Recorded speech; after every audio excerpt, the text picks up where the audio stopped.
Ladies, gentlemen, and friends beyond the binary, welcome to Step Back Tonight for today, May 4th, 2021. Hi! I'm your host, Tristan, and I am coming to you from the internet. I'm coming to you from my Canon Rebel EOS SL2, which I'm still blown away by. I don't know if it's getting through to the stream, but I look so much better than I do with the webcam. Let me see if I can get the webcam just to show you the difference between these two things. Watch this. This is the webcam. Hey. And then this is the $800 camera. It's so much cleaner. Holy crap. Oh man, the history factor. I forgot that I used to say that term. I banged up my knee, so it's a bit of a mess. Hello! I am Tristan from the YouTube channel Step Back and Tristan Won't Shut Up. I stream on Mondays and Tuesdays, on Mondays from 12 to 1 today. And I am at something like 3,000 words. Just to give you an idea, 1,500 words is usually about 10 minutes. So this might be a 30 to 40 minute video. So let's see how it goes. What else we got? Oh yeah, if you want to submit questions for future streams, I've got a link that I'm going to put in the chat that you can use. People saying they like the webcam better. Ha! Blasphemy. YouTube died. What? Looks good to me.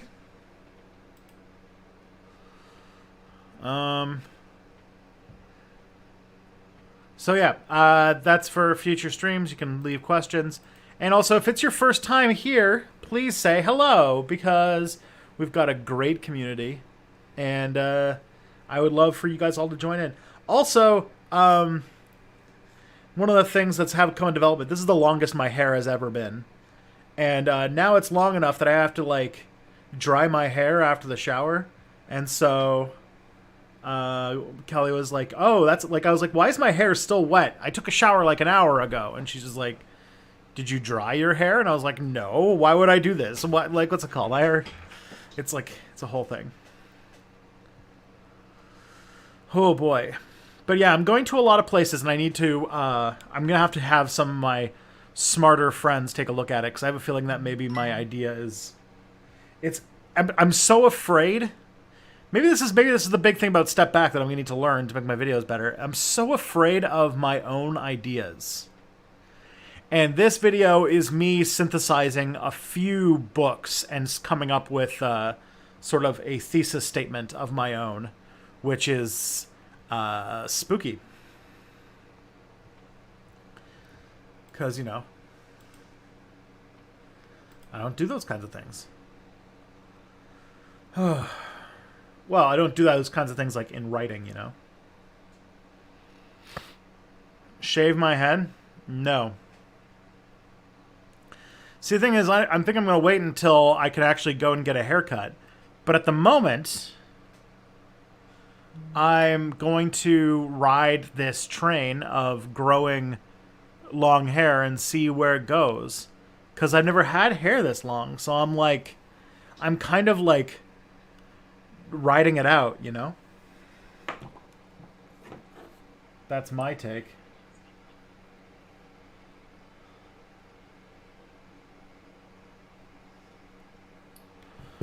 How's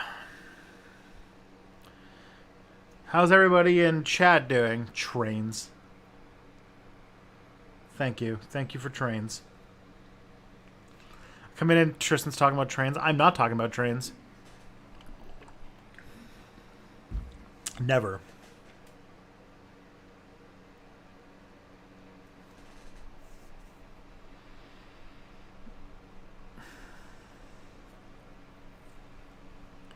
We could talk about trains, though. I don't know. Me and some folks from Courage Ottawa are calling Ottawa's MPPs about sick days this week. Good. Yeah, Ontario has been on quite a roll because the premier is taking 2 weeks of self-isolation, which means he's got paid sick days. And at the same time, his party is trying to kill paid sick days in Ontario. They're trying to spike any legislation and putting in this like weak mealy mouth bullshit. So it's like, oh man. I want to call my MP because he voted to attack BDS, and I thought that was shitty. And so I want to be like, hey, you should reconsider your position on BDS. Doug Ford, the sentient beer keg.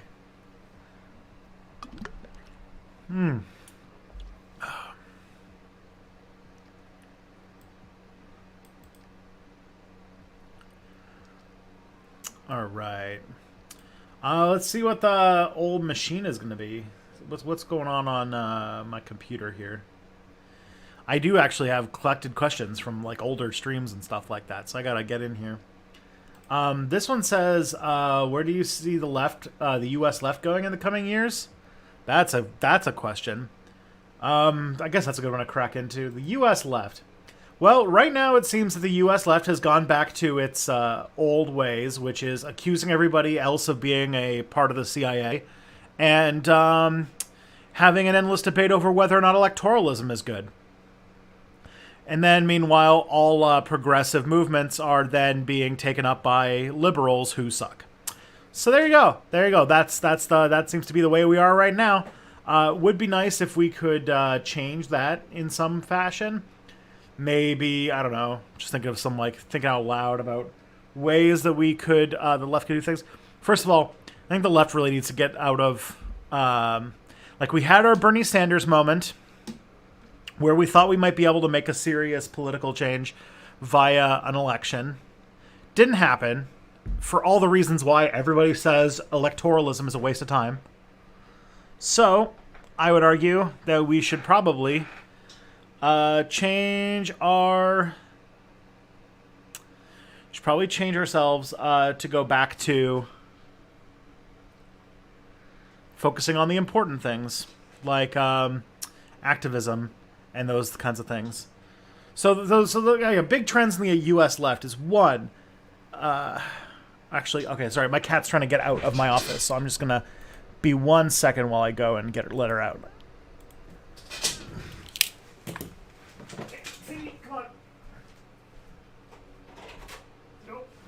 Get.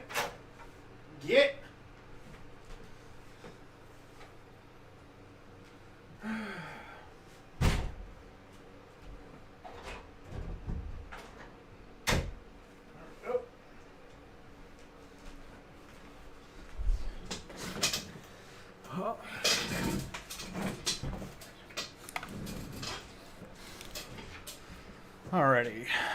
Where were we? All right, here's a couple things that are going to happen to the U.S. left. There's one. There's probably still going to be an ongoing fight about what to do in the Biden administration, specifically when it comes to electoralism. So the next thing coming up is probably going to be the 2022 election, the 2022 midterms. And a segment of the U.S. left is going to be focused very much on trying to get more squad members elected. And it very much might happen. There might be some progress on that front. There are some interesting people running. I think Nina Turner is running for Congress and some other cool stuff. So, or maybe Senate. I mean, there is the possibility that in the sort of very small, burgeoning social democratic corner of the Democratic Party, that something big might happen, like AOC running for senator, so that she can set herself up to start thinking about a presidential run in a few years. So that's a thing. Let me do this. There we go. analog Zoom. Um, the other one is that there's going to be another economic recession, a pretty big one, which makes me think that there's probably going to be a lot of room for a. There's probably going to be like a room for like an Occupy Wall Street 2.0, and a current organizing about around Black Lives Matter. So my guess is that the U.S. left is going to fight a lot about whether or not to move things through the squad, because I think at this point a lot of people realize that trying to get Biden to do things that is progressive is basically a lost cause. He's turning out to be literally everything that everybody warned everybody about. So Biden's is a massively right wing Democrat, governing like a massively right wing Democrat. So it's going to be about either trying to take over the Democratic Party, or it's going to be about organizing from the outside. Given that there's going to be an economic recession, an Occupy Wall Street 2 wouldn't be that far off. Another thing that we might see is the sort of splintering of the left away from class politics and sort of something more akin to what we saw in the Obama years, which was sort of a moving into specific issues based stuff.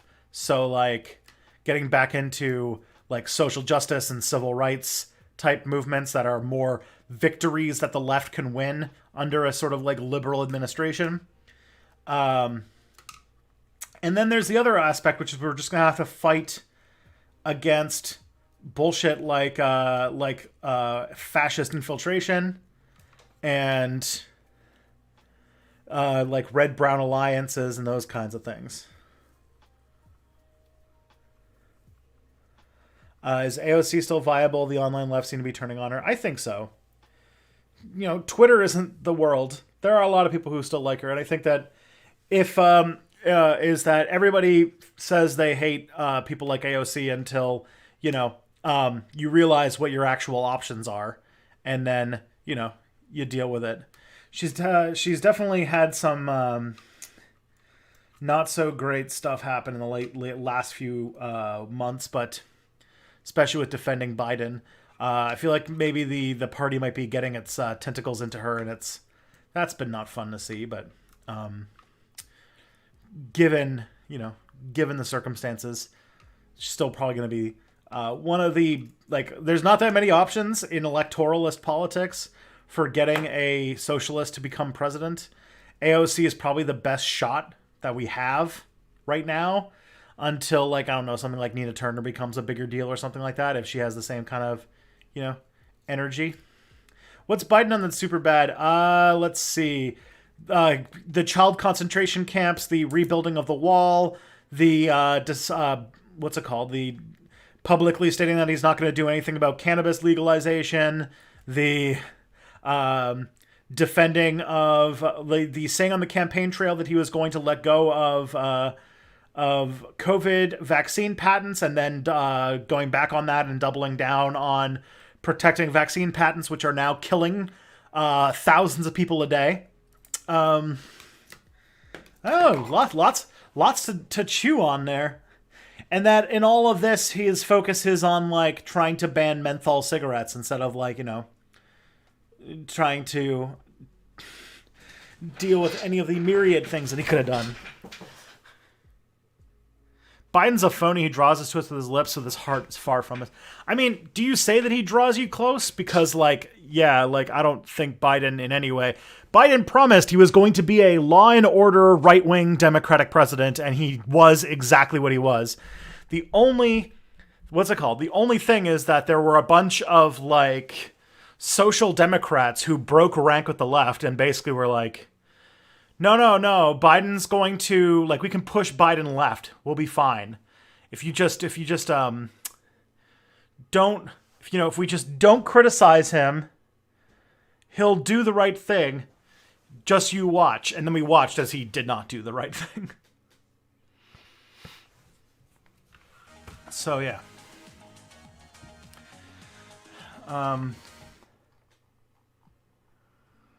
So the left is probably going to be dealing with that.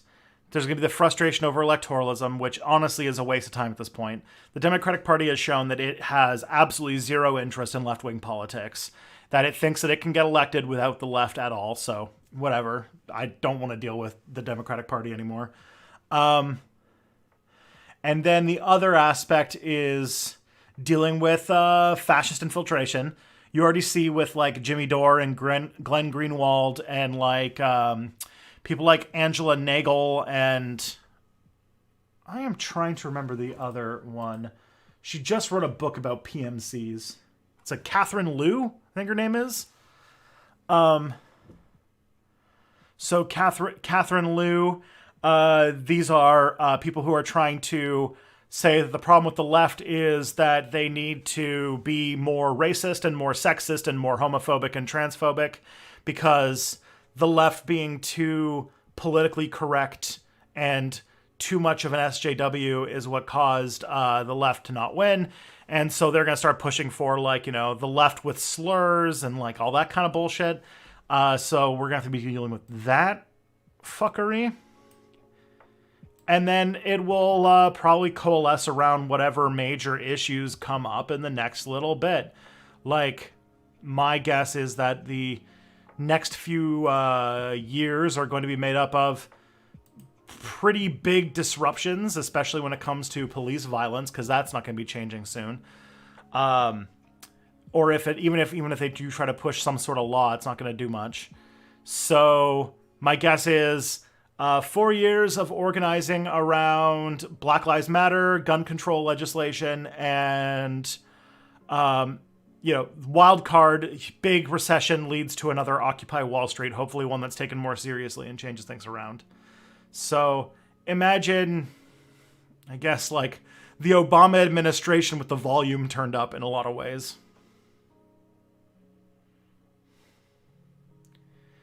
AOC will have to move to the center of the establishment to stop her from getting the nomination in 28 and 32. Agree? I mean, I don't think that that's a thing that she needs to do.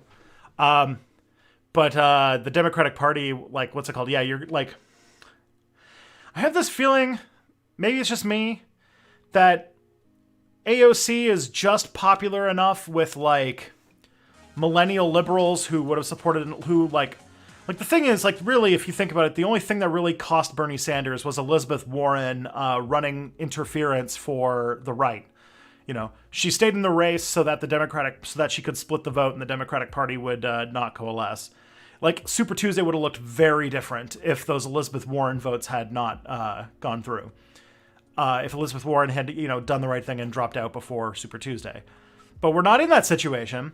So I feel like that the sort of like social democrats who don't particularly understand politics and do dumb things like get the hex code for a shade of green tattooed on their wrist would support AOC, because not only does she say socially progressive things, but ticks apparently Jewish wasn't enough for the sort of new status, which is that you need to elect a first of some kind, of some oppressed group has to be the first president of that group to get these people fired up. It's nice. I sound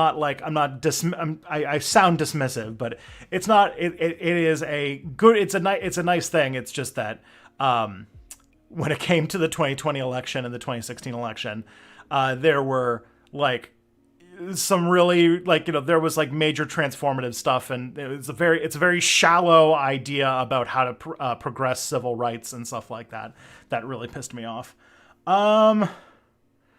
So I think that AOC might be able to get enough of like those Harry Potter brain Elizabeth Warren supporters to back her candidacy, because I think in 2016 there was just like so much liberal poison directed at Bernie. Like, there was just so much like irrational hatred of Bernie that like they had like the whole Jeremy Corbyn machine set up against her, which I feel like, given the way that the Democratic Party is trying to poison discourse right now, that they wouldn't be able to do with a young Latinx woman. So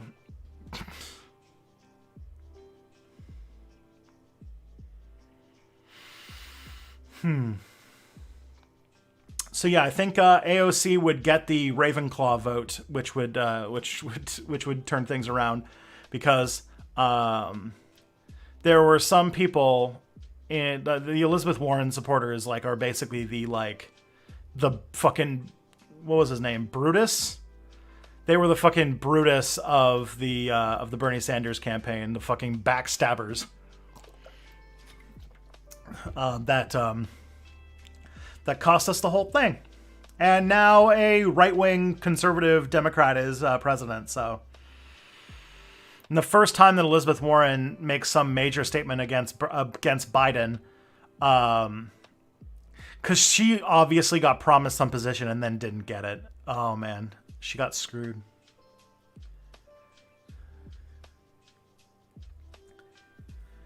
Anyways.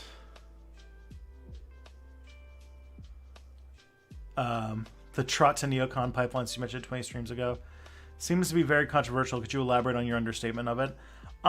Yeah, that the intellectual fathers of the neoconservative movement were Trotskyists Trotskyists living in New York City that got demoralized by Stalin, and eventually that got channeled into fervent militant anti-communism.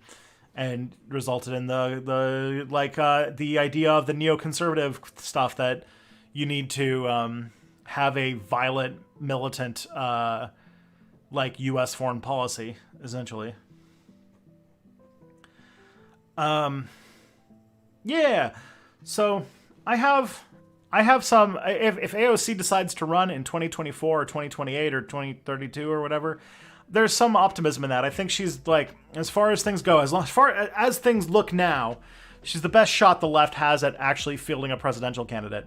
But to be perfectly honest, I think that that is not the thing that we need to be channeling our energy into, and that the next few years should be more about the left focusing on things that we actually can change, which is going to be, in this case, I think it's going to be a lot of pressure and protest and.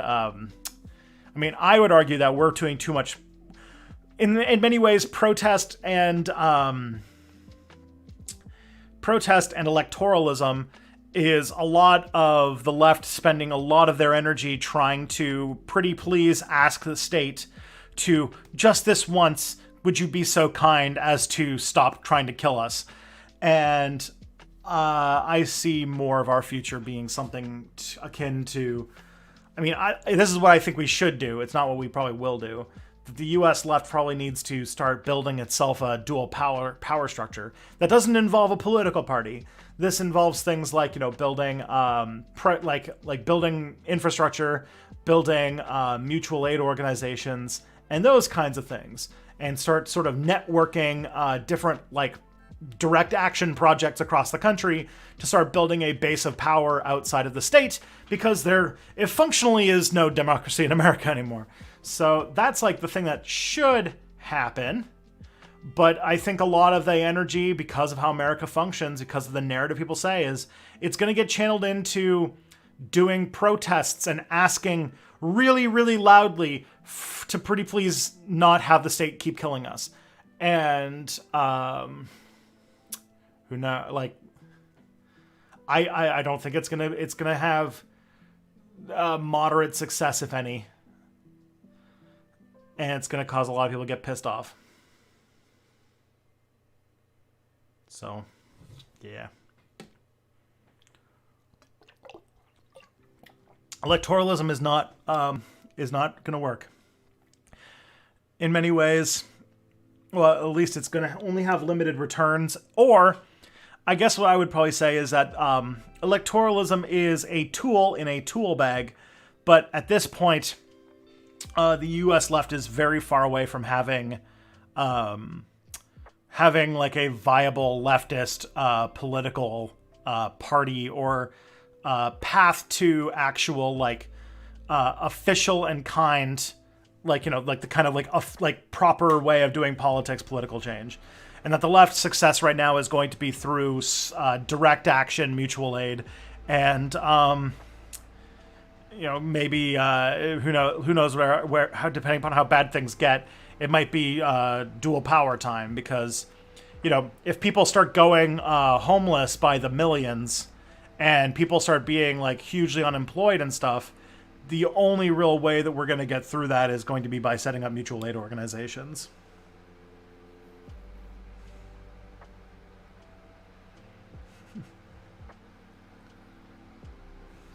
Did I catch what's going on in Colombia right now? Not particularly. I watched a little bit today. There's some like protests and like some brutal police repression, but I don't exactly know what's going on.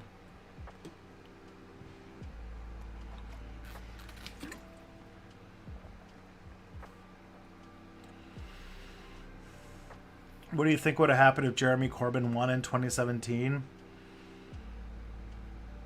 I don't know. Obviously, Jeremy Corbyn winning in 2017 implies that British politics has changed quite a bit from what it was in our universe. And speculating on what kinds of things would be different in a, alternate reality in which the UK is left-wing enough that it could elect a Labour government. But, I don't really know about... I don't really know much about the multiverse theory. I don't really know about interdimensional politics, so I can't really speculate on, like, that kind of stuff.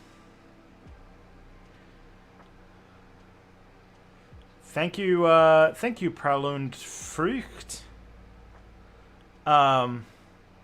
Enjoyed the videos, well researched, absolutely great information. Thank you, much appreciated. There's gonna be my next video. I hope you'll like. It's been a very interesting experience.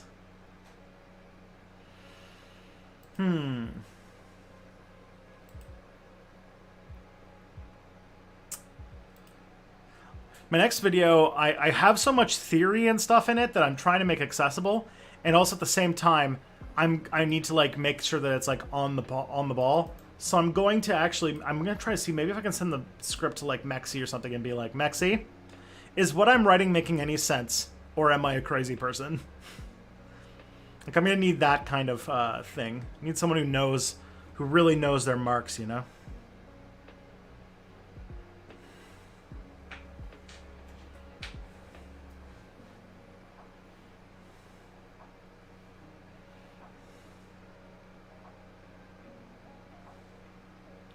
Is that video on red browning coming out in the near future? It's on my list of videos to make in the near future.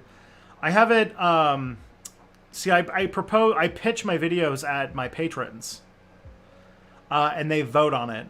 And it's been on the top, it's been the topic now for 2 months. And people have been voting for other things. But I'm gonna keep putting it on there until something breaks, so. At some point I will, I'll make it. Right now, the Mexi's with you, I'm sure. I think that she, like, I just have to, like, the thing is that this video is going into a lot of, like, Marxist theory and stuff like that. Like, this next video I'm making is about enclosure, primitive accumulation, superstructure, and base.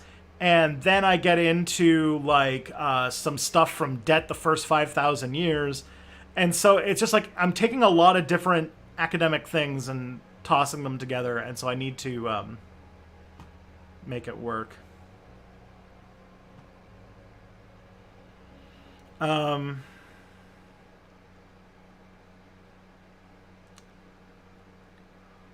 finale of a cartoon I watched leaked, and all the fans of the subreddit are like, we need to protect the creators and wait for the official release. What's wrong with people? Why do they think that it helps anyone but Disney?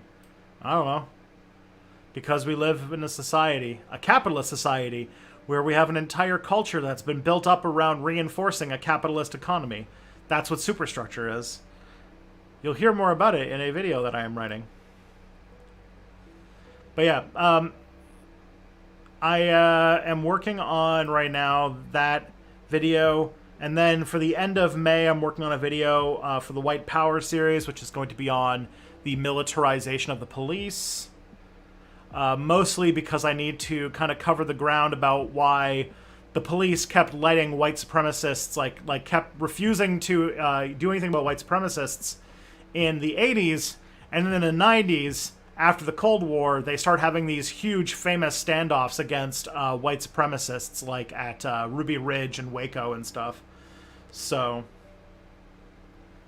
I need to make a video in between those about the militarization of the police and how the weapons of the war against people of color escalates into this growing this, as the white power movement sort of morphs into the militia movement, and anti-communism turns into conspiracy theories about the New World Order.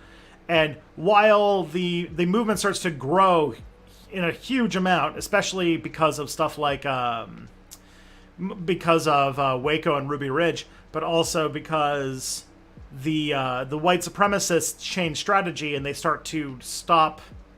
They start making their racism a little bit less a thing that they embrace and put on the surface, and a huge amount of militia members join up. But all of their leaders are all former Klansmen and still neo-Nazis and stuff like that. And so and that all culminates in 1995 with the Oklahoma City bombing. So that'll be the thing.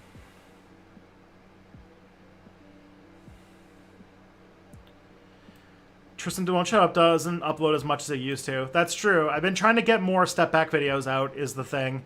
And also I'm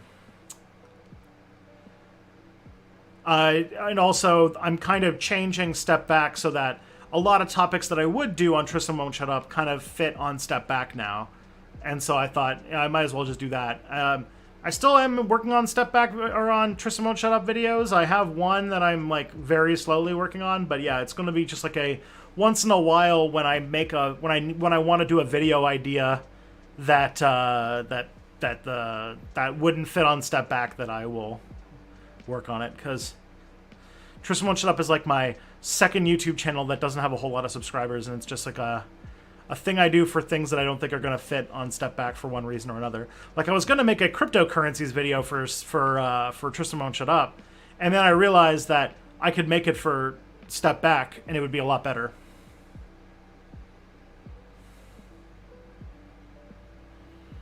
Suppose Nixon and Agnew died in 1972. Carl Albert. Would Reagan have been the GOP candidate in 1976 as there was a Democratic president? Again, I don't have. I know that I know that the hair might make you think that I have Rick and Morty type machines, but I don't know how to travel to other dimensions to answer multiverse questions. I really only know about this universe. I have never been to any other parts of the multiverse, so I can't really answer history that doesn't exist.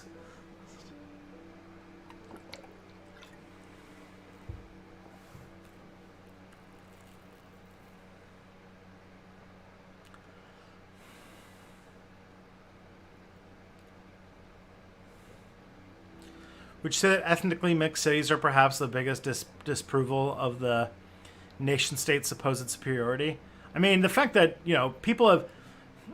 I mean, the biggest disapproval of nation-state supposed superiority is the fact that people have been living in mixed groups for most of human history, and it didn't end the world.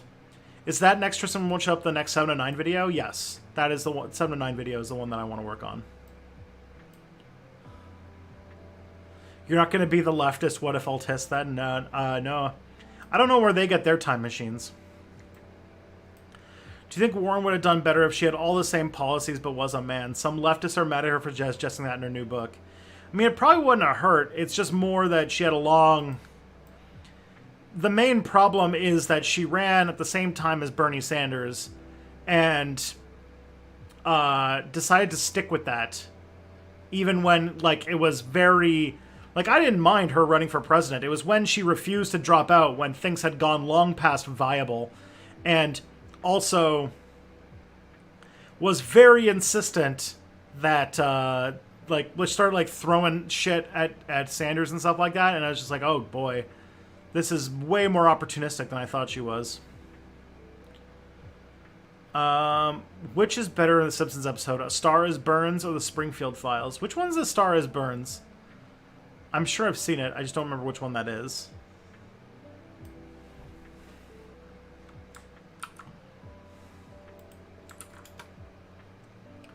Oh, that's the one with Sherman. Oh yeah, that one's good. I like that one the most. Out of those two, most certainly the episode the one with the critic on it was really good.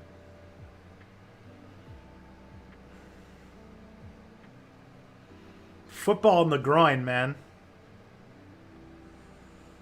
Barney's movie had heart, but Football in the Groin had a football in the groin.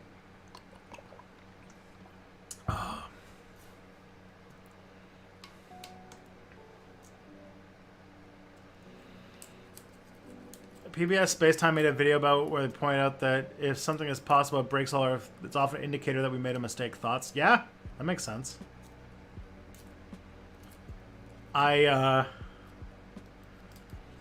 Yeah, the idea that faster than light travel might be possible with our current understanding of physics might just mean that our understanding of physics is wrong. That's true. I'm not a theoretical physicist, so my opinion on theoretical physics should be worth, like, exactly dick all. But...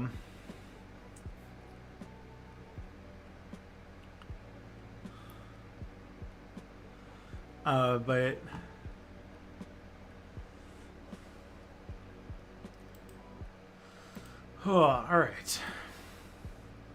Did you hear the neo-Nazi organization called The Base is trying to recruit in Australia? Well, I've heard about it now. That fucking sucks, yo.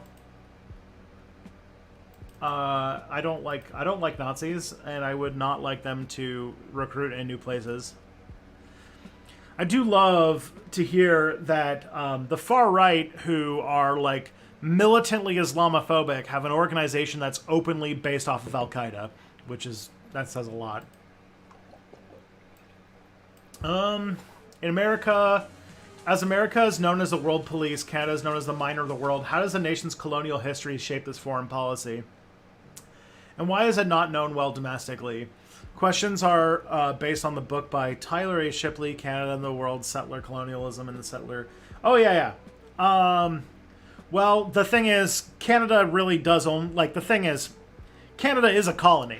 Canada is a colony that is pretending that it's a country. It's not a real country. The government almost exclusively works for the benefits of, like... Okay, how do I put this all together?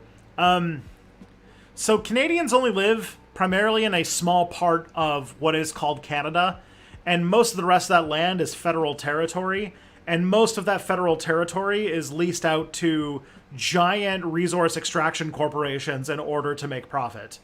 Our government is exclusively designed for the benefit and advancement of the mining industry, or for resource extraction corporations. They don't really care about any other sector of the economy. And yeah, like our Conservative Party is essentially a lobbyist group for our oil and gas industry.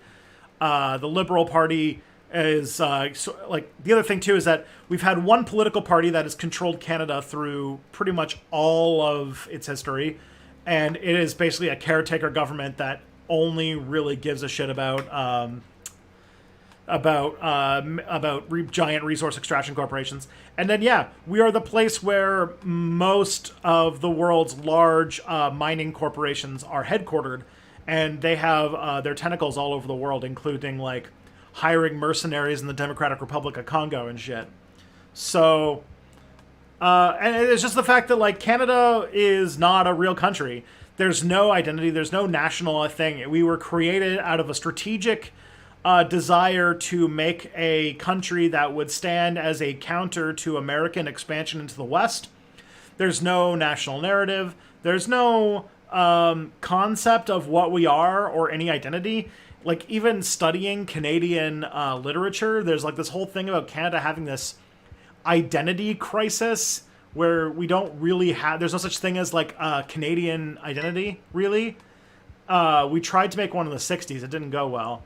And now, because of NAFTA and stuff, we're basically just an appendage of American culture. There's nothing really uniquely Canadian. Everything in our culture is just hegemonic imported American stuff. So I don't know, Canada's just not we exist explicitly as a economic arrangement at this point.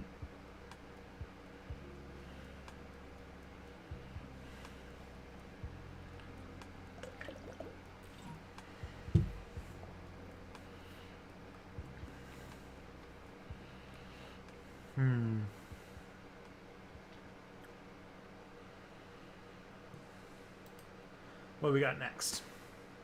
Do you think it's possible to criticize organized religion and religious beliefs without hating religious people? For example, is it possible to oppose the Mormon Church as an institution and recognize that many dominant teachings are heterosexist and misogynist without dehumanizing all the Mormons? Like, there's at least one cool anarcho-communist Mormon, but the church still pushes bigoted views. Yeah, so I think that's a reference to the conversation I had with an anarcho-communist Mormon for my Mormonism video.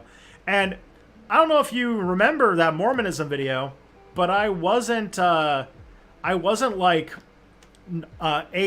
of the Mormon faith, or the Mormon church at least. I made a very specific statement where it's like, hey, the church was really slow on progress when it came to black people. And then they had a revelation in the 1970s saying that it was okay to be black and be Mormon, and all the stuff that Joseph Smith said about black people being the people who were neutral in the war between heaven and hell was not true. And I was like, hey, wouldn't it be super cool if the Mormon church could have another revelation very soon that does the same thing for, LGBTQ plus people? The Mormon church also has, especially in Utah, has some serious issues with exclusivity. People who leave the church are ostracized pretty heavily.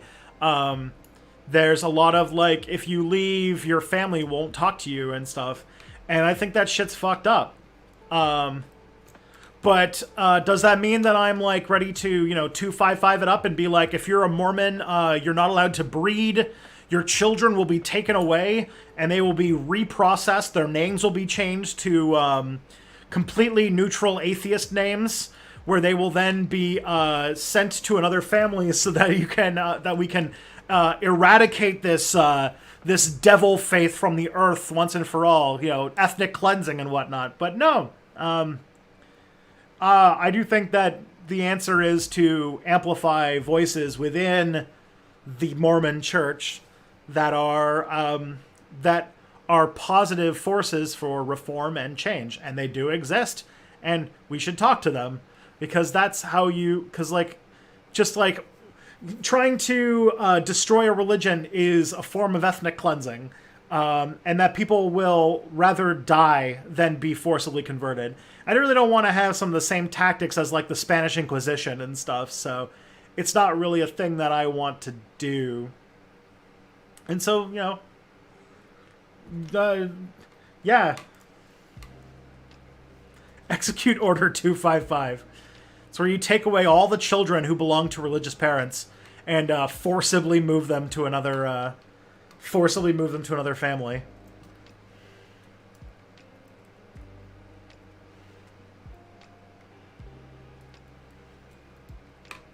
Does anyone expect the Spanish Inquisition? There you go. What's more likely, Greenland leaving Denmark or Scotland leaving the UK? I think both of them are. It's possible.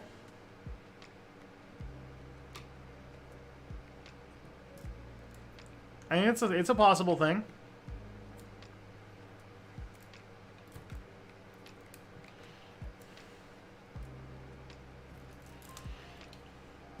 Opposing a colonialist cult isn't an ethnic cleansing. Okay.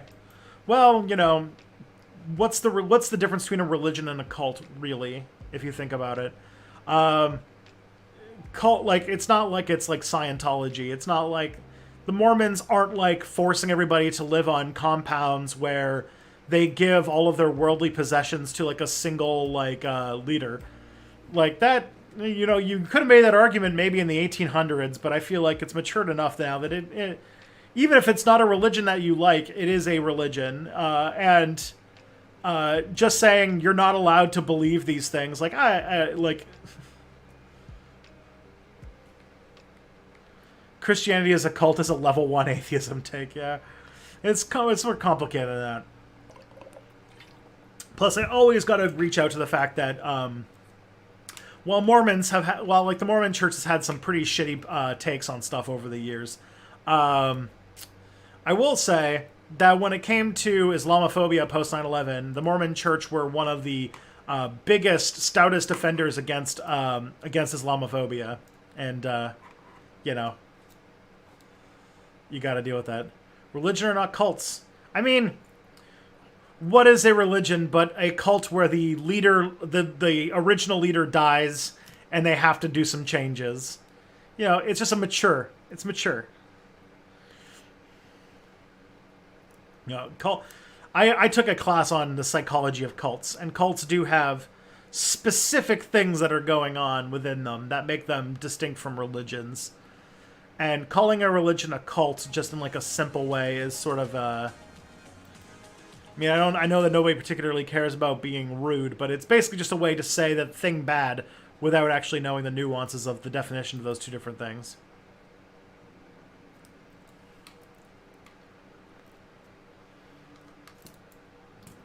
But, like, you know, very early Mormons, you could have argued that there was a cultish aspect to it. Like, when they all lived together and they traveled across America to find a promised land, and they were all, like, yeah.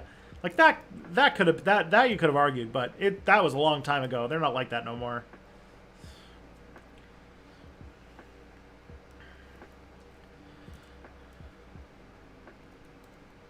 On the Itchy and Scratchy CD-ROM, is there any way to get out of the dungeon without the wizard's key? Oh, no.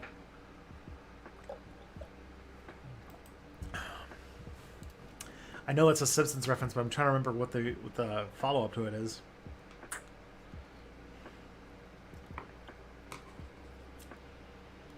Bam. The Church of Latter-day Saints is definitely, you know, it's got some positions on things that I definitely don't like, and would be very much more. I would very much be happy if, you know, they made some changes. But also, I'm not a Mormon. I can't tell them what to do. I'm an anarchist. I don't like telling other people what to do and what to believe. That's like what, you know, fascists do. Look at the experience of any modern day Mormon missionary. It's definitely still a cult. Just because they have like their mission, and which is like Muslims have a pilgrimage, they have a Hajj they have to make, and they have a tax they have to pay. Does that make them a cult too? Like, yeah, they have to do like a missionary work for like a year or two when they're like 18 or whatever. Okay, it's like, you know, it's a thing they do.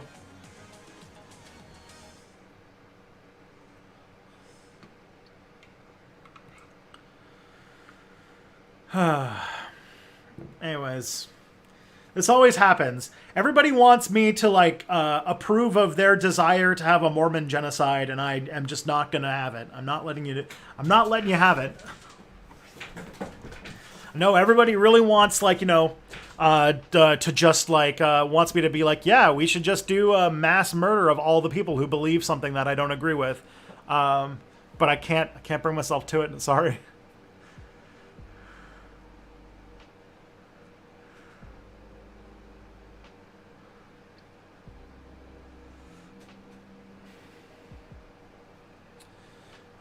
Do you think Canada should remain a constitutional monarchy with connections to the mother country of England, or should Canada become a republic and become our own country?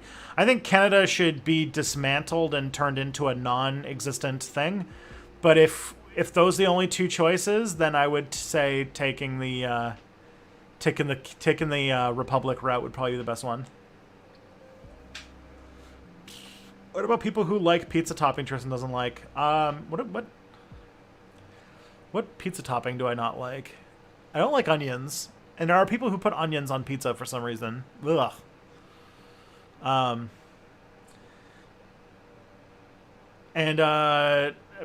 and maybe and like what else is do people put like peppers on pizza, right? Like bell peppers. I don't love peppers. I don't hate them, but I wouldn't put them on pizza.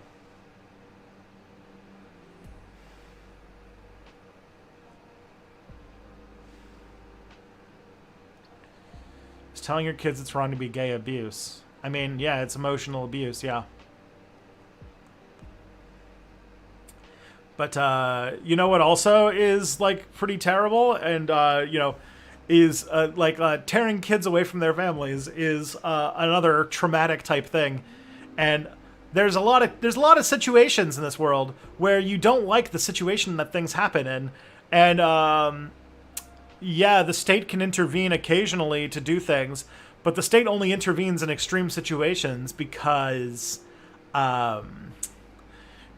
tearing apart families is real fucking hard on people, and we shouldn't just start doing that willy-nilly, because if we start saying like, well, these people believe this, so therefore they are unfit to be parents and need to have their children taken away, we have a bad history with that in the past. We did that to indigenous people with the residential school system. Maybe that's what you guys want. You guys don't want genocide of the Mormons. You want Mormons to be taken, like Mormon children to be taken away and put in residential schools where they will be beaten and sexually abused until they stop believing their Mormon beliefs, and then it's done. Because, changing people's culture is a thing that people do willingly and easily, and it's perfectly okay to just erase a group of people from the planet. Is that what we're going for?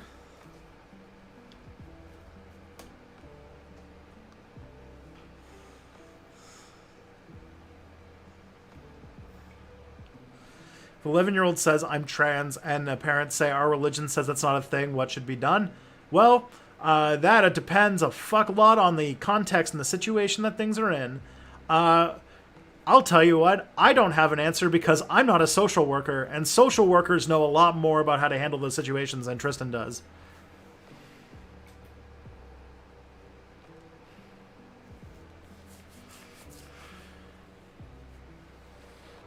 Just a mild cultural genocide, oh god.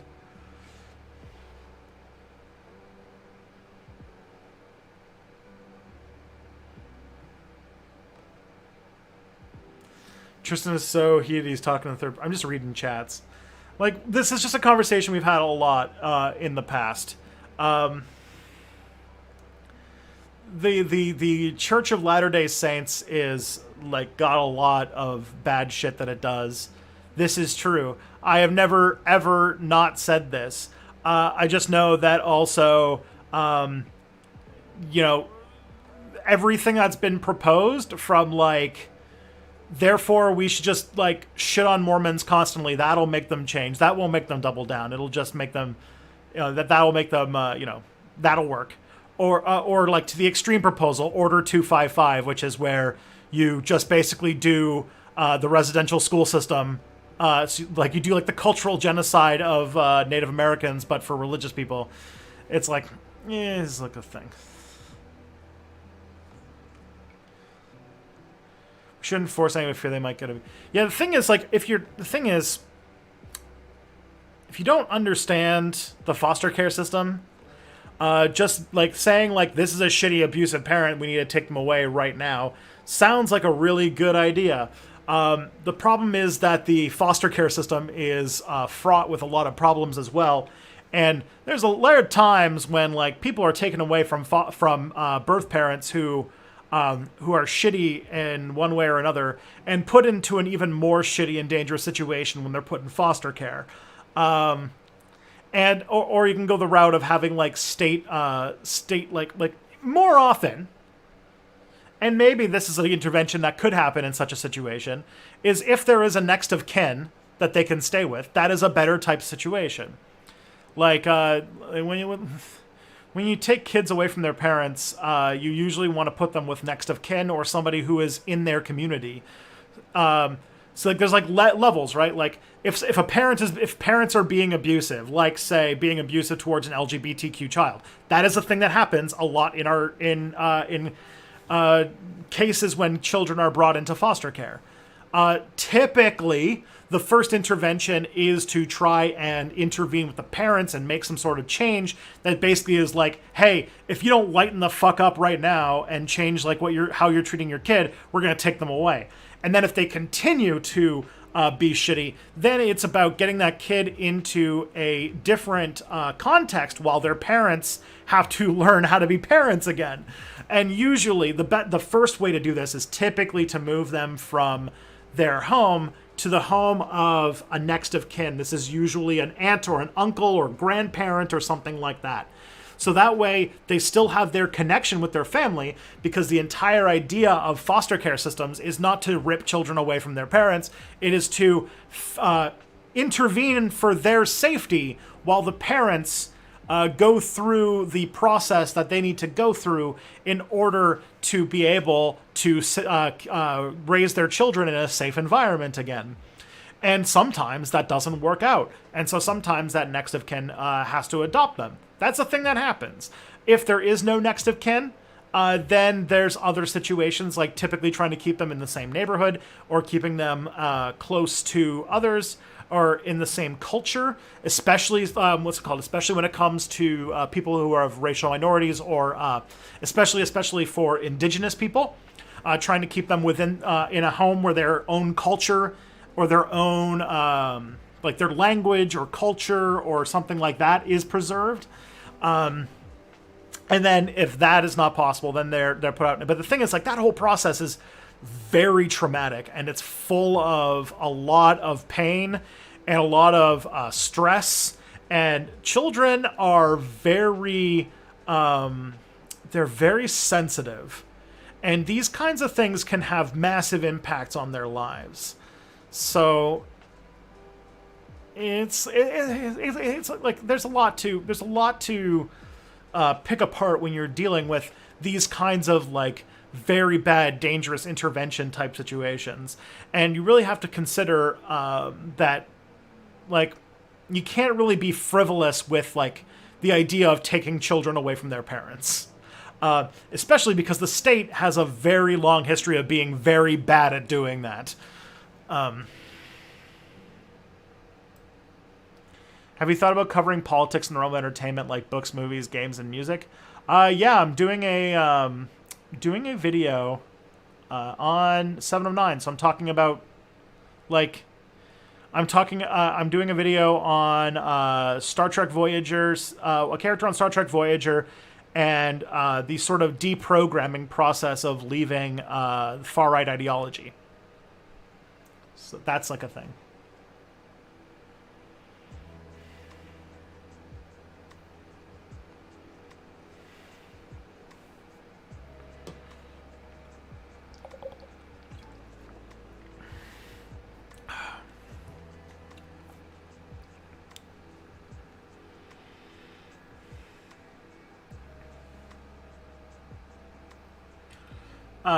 Let's see. For LGBTQ kids being abused by right-wing parents, wouldn't they need to get as far away from their right-wing religious culture as they can? It's possible. It's possible. That is a more complicated situation. There are times, like there's a bunch of things you can do in those kinds of situations. If the child has expressed an interest in getting away from their parents, there is a process called emancipation, where they're in these very rare and specific circumstances, they can give underage people legal autonomy so that they can make their own decisions about where they live. Though that does come up in cases like exactly what you're talking about. And there isn't like a perfect way to manage this. But if there is like if there's a situation where a kid is in a abusive spot because of their gender identity or sexual orientation, like, yeah, that's a time when the state does try to intervene in one capacity or another. But again, it's one of those things where like having the that each situation is very important, and like context is really important. So like like again, a lot of the times, like there's not a lot of really good like overall rules. Should fascists get to keep their kids? I mean, I would say not, because fascists are fascists are activists in a ideology that actively promotes mass violence against people. Like, fascists believe in like genocide, and yeah, getting a kid away from that situation makes a lot of sense. But there's a world of difference between being a like sort of bigoted religious conservative and being a fascist. Especially because a lot of times fascists raise their kids around like weapons and explosives and like paramilitary groups and stuff like that. And even in those cases, I would say it would behoove those kids to get into a situation where they're at least close to they're still with like next of kin, you know. Can I say Ramadan Kareem? Sure. I think I just did. Ramadan Kareem. Is it still Ramadan? Ramadan might be... It should be ending soon, right?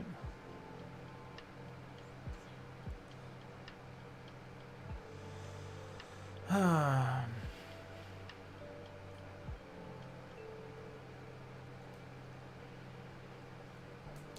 you know how you can tell that I went through like all of foster parenting school? So I'm like intimately aware of like how this process works.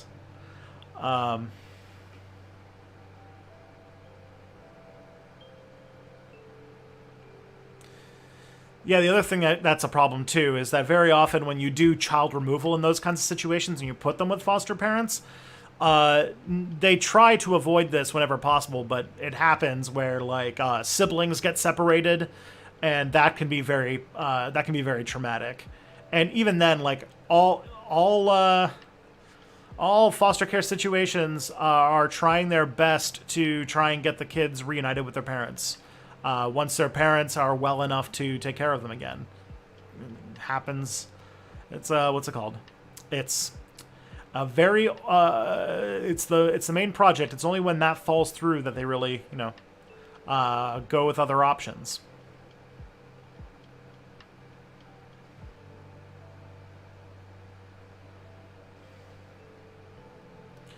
Foster parenting school. Yeah, I went through the whole program, and then we decided that we're not really like in the place right now to do such a thing. But we at least have the certificate to say that we could if we wanted to.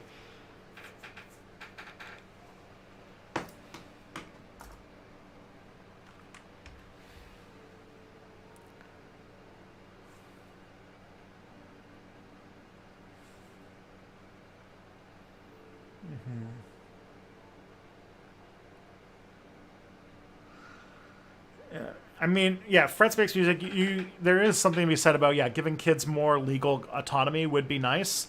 There is a process which I said is like the emancipation process, but that is also sort of considered the nuclear option, and it's usually only used for like teenagers. But aren't there religious cults that are basically operate like fascist organizations? Yeah. Yeah. I don't know if Westboro would be on that. I don't know. I don't know much about what. I know that Westboro has a lot of really shitty opinions, and they're a horrible organization that does terrible things to people. But like, I don't know if they're like raising their kids around like illegal firearms and like. I mean, it's definitely culty, and yeah, I definitely wouldn't want kids growing up in that situation. But also, I don't know, tread lightly, you know. Are orphanariums worse than foster care? Orphanages aren't a thing in a lot of countries anymore. They're sort of more of a Victorian thing. There are countries that still have them, especially countries that have high like child, like what's it called, children without parent stuff. But they're considered, they're not considered good institutions, and they're fairly often they try to a lot of countries try to move to foster care type situations.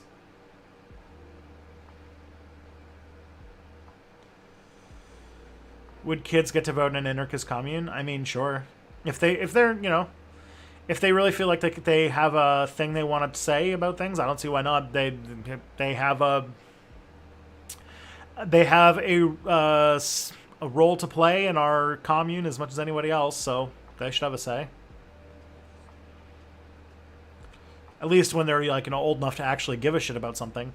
For the most part, kids don't give a fuck about those kinds of things. But if they get to an age where they actually could care about something, then yeah, sure, they should be listened to. They should have their say.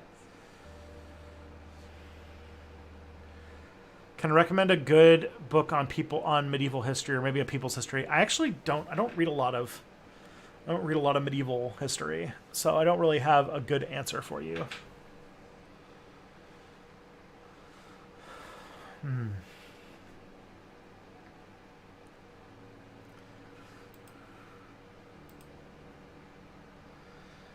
Do you think it's possible to criticize organized religion? Oh, you already answered this one. Yeah, we answered this one for like half an hour. Kids can understand complicated things like taxes and economy. Well, I don't really believe that we should have a society big enough where there's taxes are a thing that we have to worry about. What's it called? I am an anarchist. I don't think that more than 100 or 200 people should be that's about the maximum size of a community that has a voting organization. So, yeah. And as Martin pointed out, most people also would arguably not understand complicated things like taxes and economy.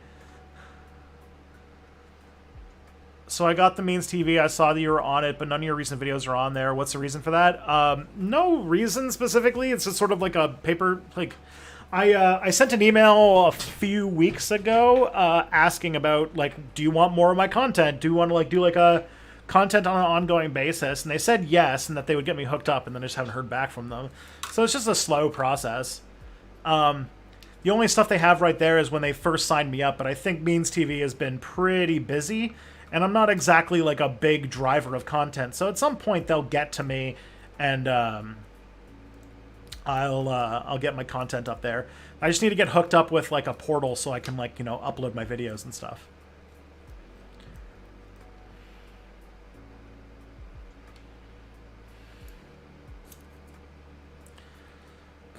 Describe my research process in a few sentences. Also, you made a video on the Weimar Germany that neglected to mention that the Republic started with terrible bloodshed at the SPD provincial government. Well, McJulian88. Research process. I read a lot of books and then take notes. It's not super fancy. I typically try to find whatever the big historical consensus textbook is at any given time, and sort of buy that or read that. It's typically what I try to do. Why did we decide against fostering? It's a bit personal, but it's just sort of when you read about what kind of skills you need to have, it's very a lot of the people that we talked to were people who had already raised kids of their own and were sort of empty nesters. And so not having a car, and also not having a car, and also just really coming to terms with this is quite challenging, and whether or not we are ready to do something like that. It was sort of we just didn't feel like we were ready at that point. It might be a thing we come back to later in life. Isn't 100 people a little small? I mean, they're going to be networked communes, but 100 people, you want to keep it small enough that everybody has at least some passive familiarity with each other. If you get so big, I don't want any single organization to be so big that it can start fielding armies and shit.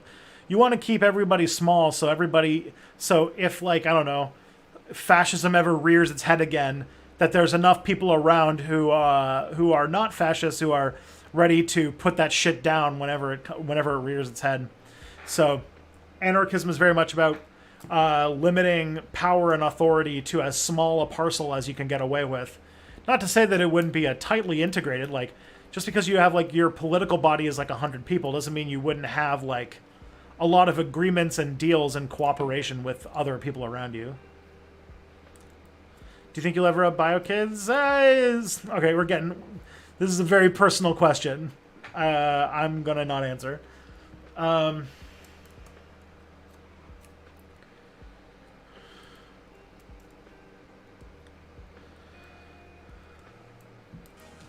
Is Z pronounced Z or Zed? Everybody in Minnesota says Z.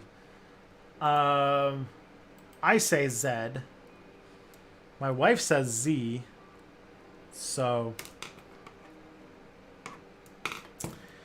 Really... Am I secretly a robot? No.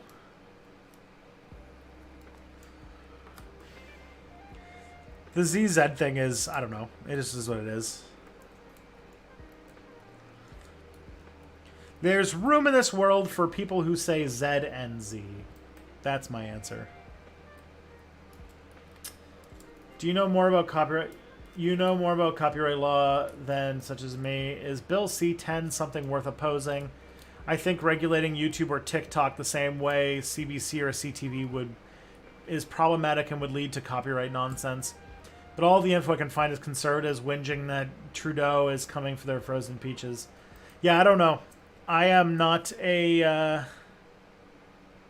I don't know too much, to be perfectly honest, about C-10. I mean, if YouTube had to be regulated for, CanCon, I certainly would benefit. If the algorithm had to recommend at least 1/3 Canadian content to Canadian YouTubers, oh man, there's my 100K subscribers.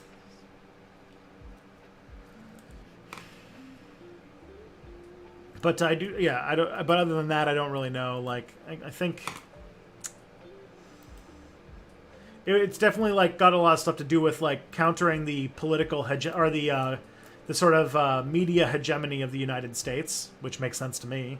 But I imagine that with the stuff about, I think there's a lot of stuff with like liability for platforms for people's posts and stuff that is sort of like getting rid of sort of the stuff that makes the internet possible, which would make launching a social media platform in Canada a lot more fraught with problems. So yeah, you could definitely, this definitely could be pretty tough.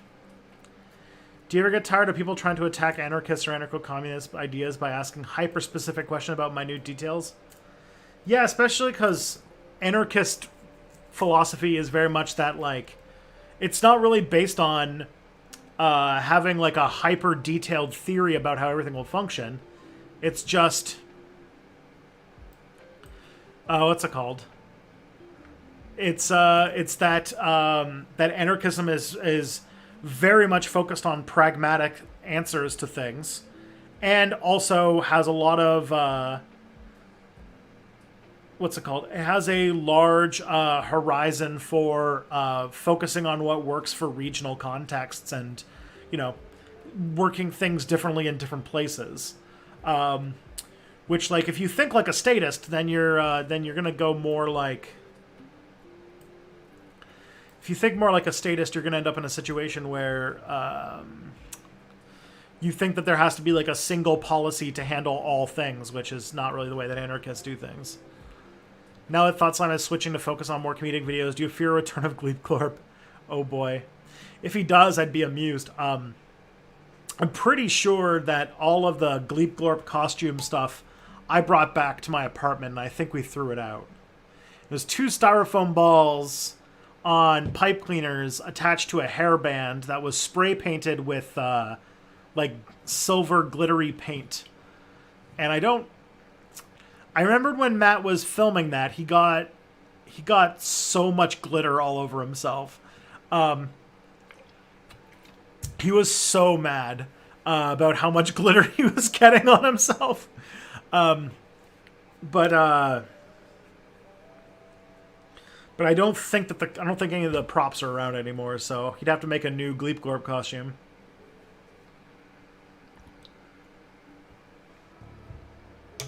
I highly doubt we'll notice a reproduction of the original costume.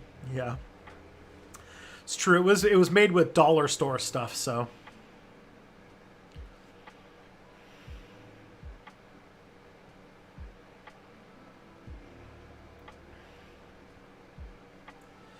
Is there anarchist historiography, and if so, how does it differ from Marxist historiography? I mean, there are anarchist historians. Typically, like how, like a Marxist historian would focus a lot on political economy and the relations of production and like social classes and stuff. Anarchist historians, as one myself, would not look at that, but also would look at situations of hierarchy and the relationship between people and the state. Like a lot of the times, the way that we look at our past is very state-centric, and we tend not to look at the past with things like things that we either don't recognize as government. So, like, an anarchist would write a lot of history that's about like how there are things that we think of as states, but if you really look at them, they weren't. Or about the people who don't get their story told about them because, they weren't part of empires or states. So as far as the historical record goes, they're just not written about. There's a really good history adjacent. I think it's more of like a anthropology book, but it's called The Art of Not Being Governed, which is sort of a study of what are often in history called just like hill tribes, which are the people who live in the hills and are like, the barbarians who don't know about things. It kind of like turns the sort of history on its head about like how typically it's written that these are the people who refused to join modern civilization at the time, and they lived backwards lives. But if you actually think about it, if you look at the way that they worked, they were like they were trying to get away from the state. They were trying to get away from the oppression of the state that was very common, especially in like the ancient times. So, yeah.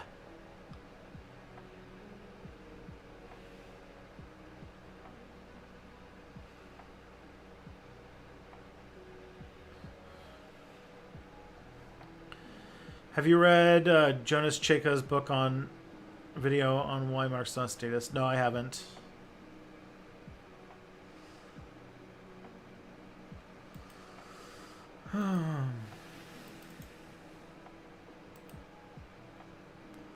Alrighty, what we got next? Is it bad that I feel slightly bad for the Queen? My grandmother lived 8 years after my grandfather died, and I remember her talking a lot about how lonely that makes old age. Here we are again. I had a feeling. Is it bad? No, it's fine to feel empathy for an old lady, but just, don't extend it. Don't get comfortable. Fuck the Queen.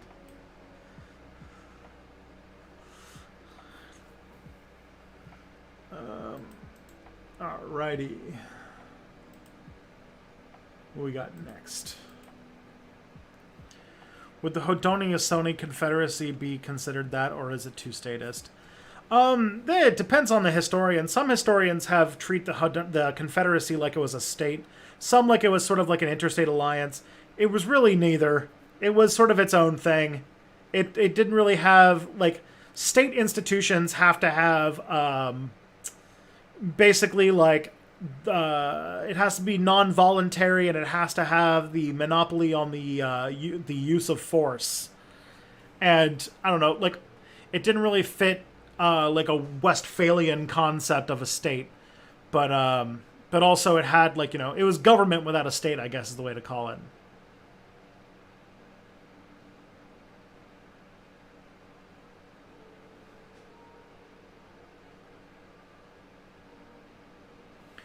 What would be a successful implementation of a variant of socialism, whether an anarchist is... like, in general? I mean, Rojova's pretty decent. I think the biggest thing I would always say is, like, there's, like, the biggest way to show that communism works, and really communism is, like, the only thing that would work, is because communism is sort of the default in most human interactions. Like, you know, I don't like people don't chart like people don't give me $1 if I hold the door open for them. If you ask a friend to pass me that hammer, they're not going to ask for money. Like most human interaction is not a market transaction, and really capitalism can only function because you have the sort of like base communism of humanity sort of propping it up, or at least like keeping it alive. What are my thoughts on de-Stalinization plants? I did not know that there were plants that were designed for removing Stalin or removing like the cult of personality from the USSR.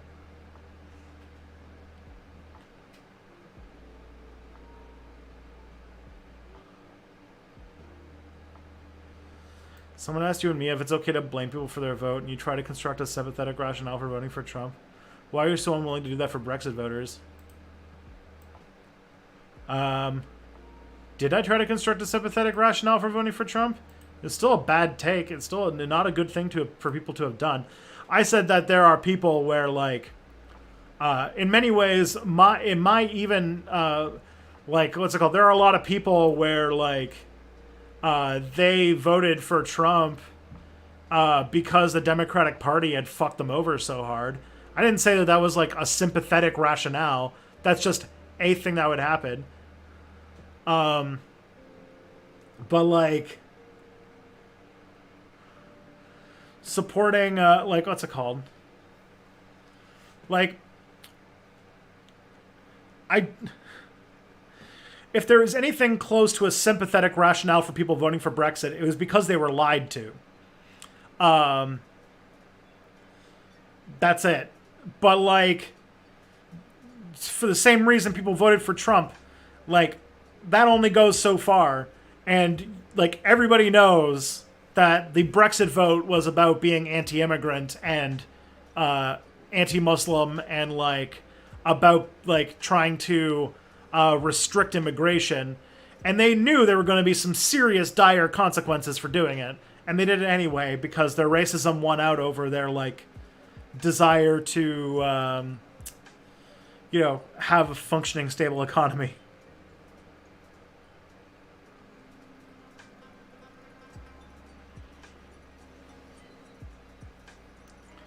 Is voting for Brexit less understandable than voting for Trump? I mean, I don't know if the European Union really fucked over British people as much as the Democratic Party fucked over rural people. So, in fact, it seems really tough to really parse out what it is people were mad at the European Union about. Because they had too many regulations? They were mad because there was too many cheese? Like, what did they have to be mad about at the European Union? The UK was getting so much out of it. And really, it's just like, yeah, we didn't want any of those benefits because we wanted to hate Polish people. And it's like, okay, well then, like, the fuck?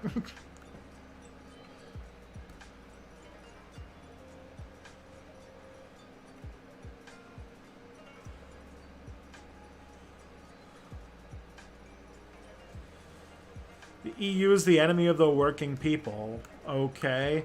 But, like,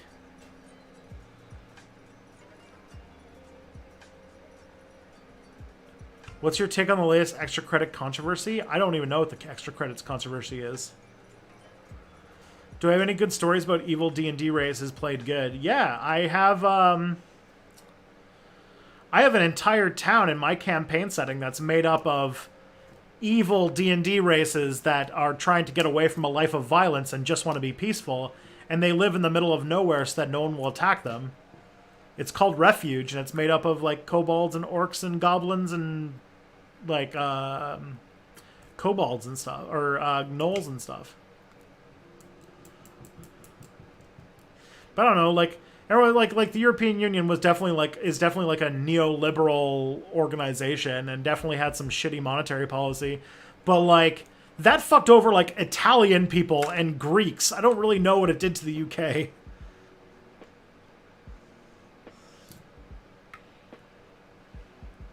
Is YouTube the primary chat, or is there another one? I watch a mix of YouTube and Twitch.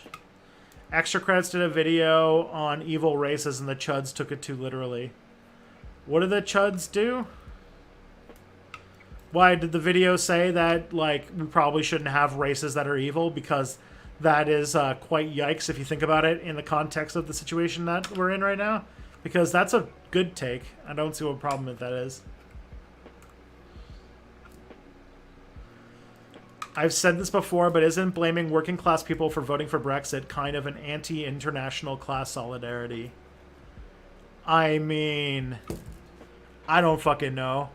I don't know. They're just like salt of the earth people. There's normal people that were fucked over by big Germany, and therefore they had to vote for Brexit. Like, I don't... Like, maybe there's a context I'm missing. That could be a thing, because I don't really think too much about the United Kingdom. But I don't really think it was, like, the downtrodden, salt-of-the-earth, working-class people who voted for Brexit. It was, like, middle-aged pensioners. Or it was, like, middle-aged people and pensioners. It was, like... it's like the Trump thing. It's like when people try to say that the average Trump voter was just, like, the white working class. And it's like, no, it was, like... You know, it was mostly, like... You know, people who are of some sort of means, like, yeah, they themselves were all of an anti-international class solidarity, because it was like primarily nationalist. Like the idea that we're gonna cut off access to our country to the working class in other countries because of like, you know, xenophobia against people from another culture. That feels rather anti-international working class solidarity to me. But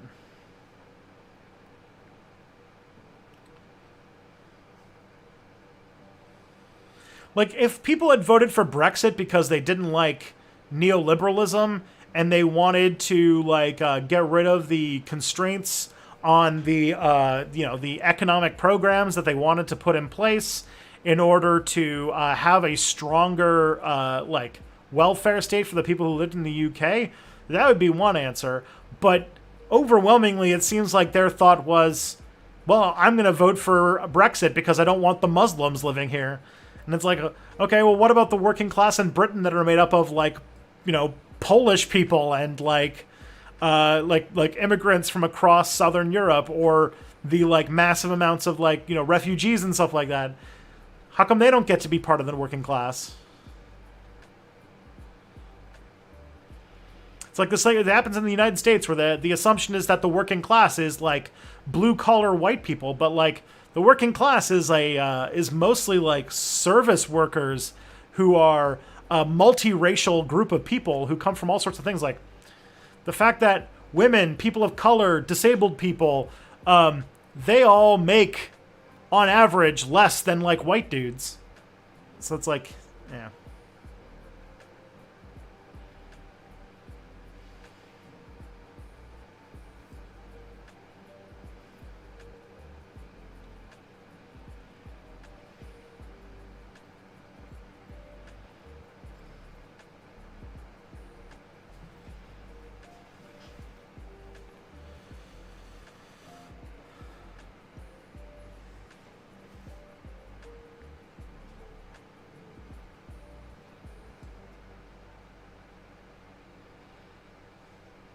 Besides, it's done now. Brexit is in the past. You have Brexited. Now it's just about what happens next.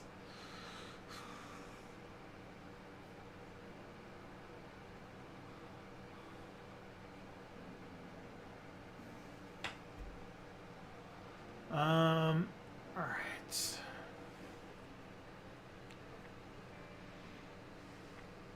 But a lot of people in the post-industrial North voted to leave. Well, why did they do it? What is the reason they chose? What was their motivation? Was it because they wanted to strengthen the welfare state?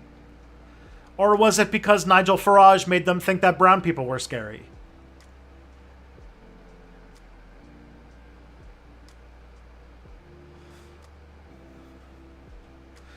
Fucking great moment, by the way, when Nigel Farage was talking to some kids, and like this little girl was just like, "My mother says that you don't like foreigners," and it was like, "Oh fuck!" He just got owned by a kid. It was great.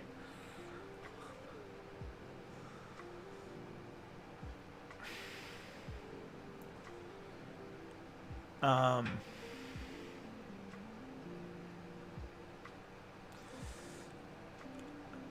it's interesting how the very rhetoric that made Brexit possible. I mean, yeah. Scotland. At this point, it's like the UK like shot itself in the foot, and now everyone's like, well, maybe we can get out so that we can avoid the sort of thing that you came through. But yeah, Scotland. It's gonna be a thing. It's gonna be a real mood when they do their referendum. Seeing Scotland become independent would be so weird. Isn't that the failure of the left if the working class Northerners think there are problems are the left rather than neoliberalism? I mean, their problem wasn't with the left. Their problem was with brown people.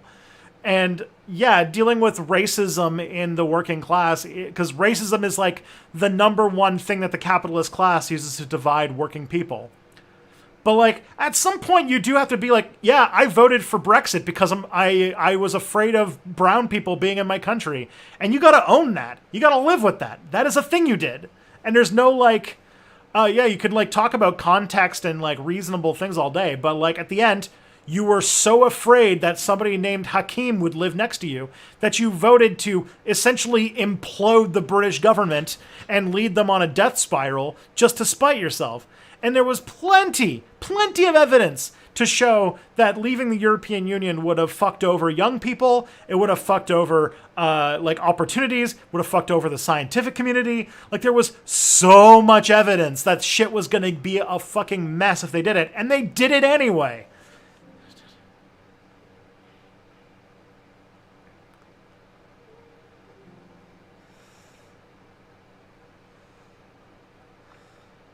Can you get people to vote Labour in the future by shaming them? No. But whatever. We're not going to be re-legislating Brexit in the next election. The next British election is after Brexit. Now it's about what comes next.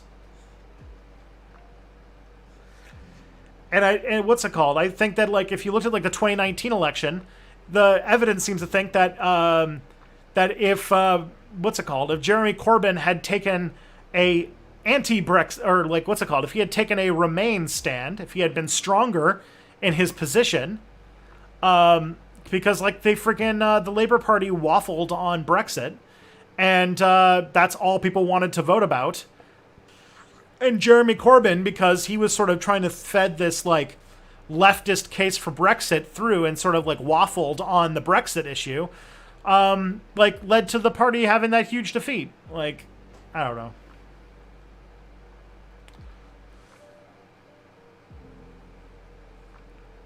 That is the limit of electoralism, yeah. Quebec independence would have been an interesting change. I would have been weird. I don't know. Quebec independence would have been it would have been a real mess. Like, Quebec is highly. Quebec has the thing is like Quebec independence looks like it's like a cut and dry thing from the outside, but you don't realize is that. That like French Canadians voted in pretty large numbers to leave, but like the immigrant communities and the indigenous communities voted overwhelmingly to stay. And I don't know what would have happened because a lot of like the borders of what looks like Quebec is actually like federally managed indigenous like reserves. Especially like up in the north. And so Quebec would try to separate, and then it's like, okay, the north of Quebec is made up of all their hydroelectric dams, which is by far their biggest industry. And then also, what would happen to all of these, not only the indigenous reserves, but also the immigrant communities? You had major banks planning to leave as soon as the referendum went through. You had McGill University was planning on moving to Ontario. There was a whole lot of things that would have happened that would have caused utter chaos, and so, you know, and I'm sure that kind of stuff is going to happen with Scotland too. If Scotland votes for independence, like Scotland and the UK has been in the UK or been in like Great Britain longer than there's even been a Canada, so I'm sure there's going to be similar problems.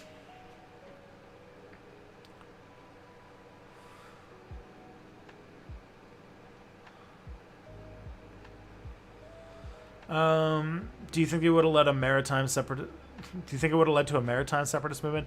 That was a. From what I remember reading, is that's the other thing, is that making a land corridor to the Maritimes would have been an issue that would have had to come up. Then there was also a big issue about, like, everybody was getting ready for bad stuff to happen. Like, apparently, this came out later, that during the 95 referendum, Saskatchewan was getting ready to, if Quebec had gone through a separation and Canada was sort of on the back foot, Saskatchewan was making a backup plan to try and join the United States. And it's just like, oh God, things could have gotten real rough.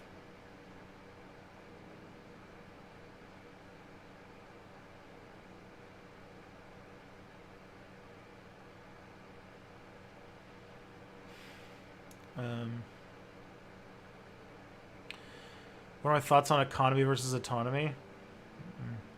What's the best case scenario for Britain in the next 30 years? I mean, absolute best case scenario, though, is that a Labour government gets elected, they rejoin the European Union.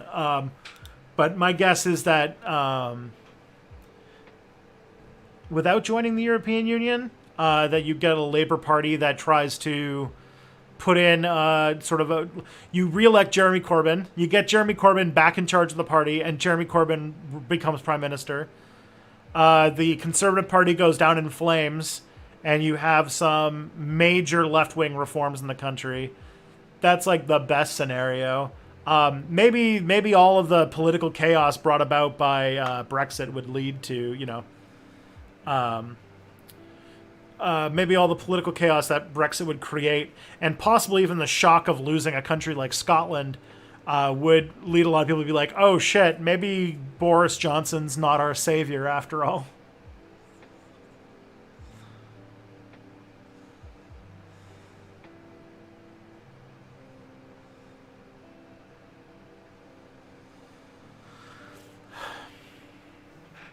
But on the question about autonomy versus like economics, that's a tough one, because like you have some talks, like some of the movements that are framed as like national independence movements are like not so subtly like the rich part of the country trying to separate from the rest of the country in order to keep like a rich section. Like those people were talking about Venetian independence movement. Because Venice is like a pretty rich city in a country that's not very rich, and like that's not fun.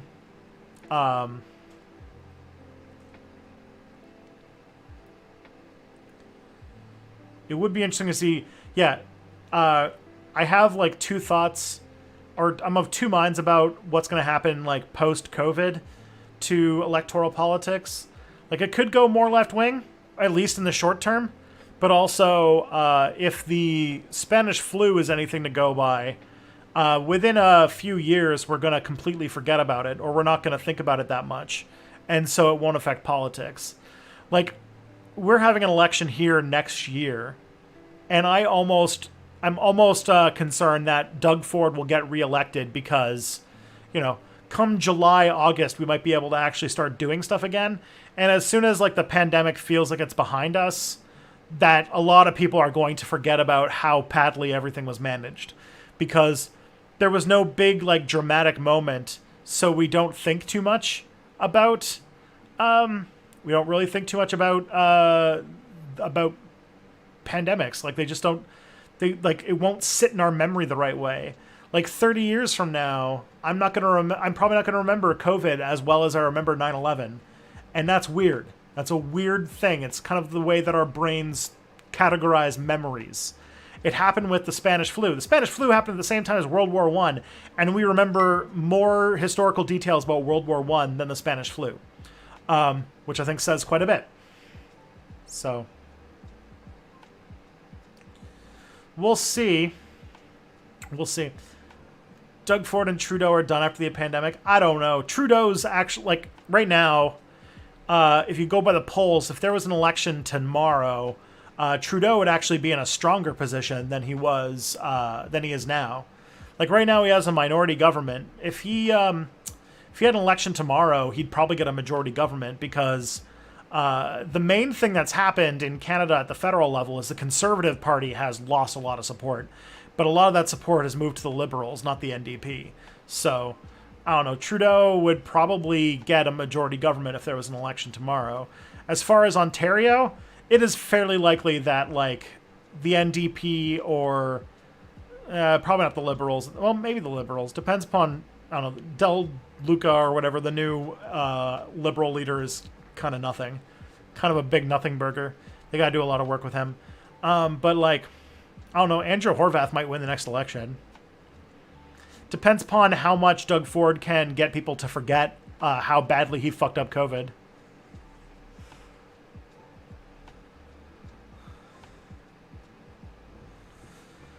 I heard somebody saying in an interview that Brexit will probably put the UK in a similar economic situation to Italy. Is that over optimistic?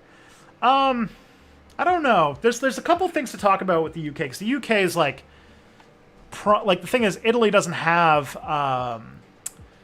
they have very different economies. The United Kingdom's economy is primarily banking, if I remember correctly. Like they are the London Stock Exchange, and like the fact that a bunch of like major global banks are based in London is sort of like the thing that the UK does.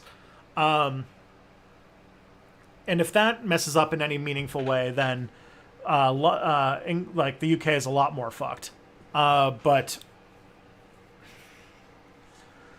I don't know. I don't exactly know what the reasoning is behind that, because Italy's problem is that its economy is like what, tourism and like agriculture. I don't even know. Oh, what is Italy's economy? Italian economy. It's Vespa sales and Bappa da Boopi. Those are the yeah, it says here Super Mario is number 1, Luigi's number 2. It's quite interesting.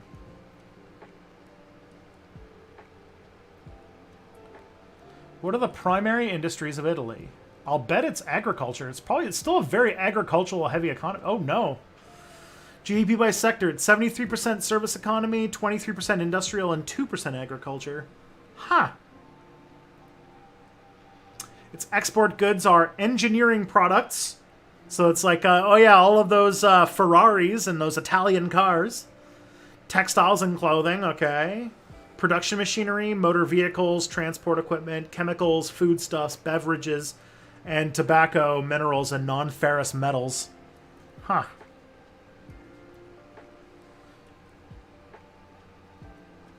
Well, that's it. What's its service economy, though?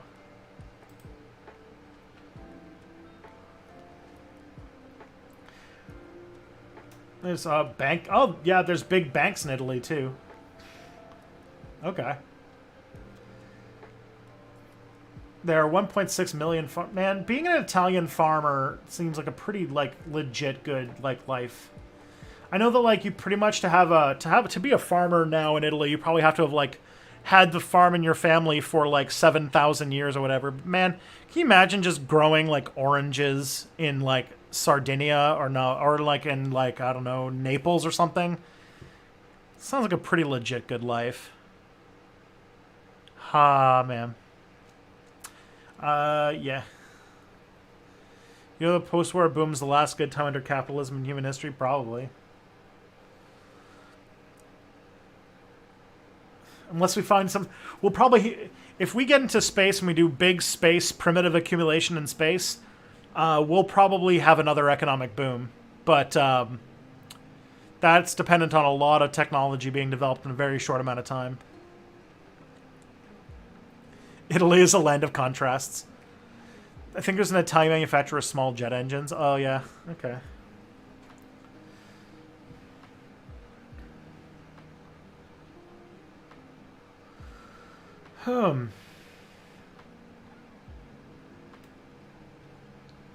There is a industrial triangle of Milan, Turin, and Genoa, where there's an area of intense manufacturing of machinery, automation, automotive, and aerospace. Yeah. An area that is... Oh, that's interesting. Yeah, I forgot. Yeah, luxury cars like Ferrari, Lamborghini, Maserati, and Ducati motorcycles are also made. And jewelry. Italian economy. There you go. Why don't booms happen anymore? We did have booms. Like what's it called? The problem is that with neoliberalism, booms are almost entirely felt by the wealthy and not by the working class anymore.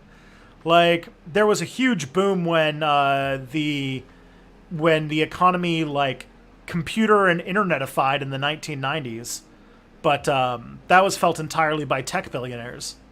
Didn't really get felt much by, like, the working people.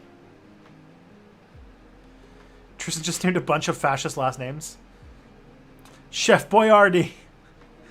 Oh, boy.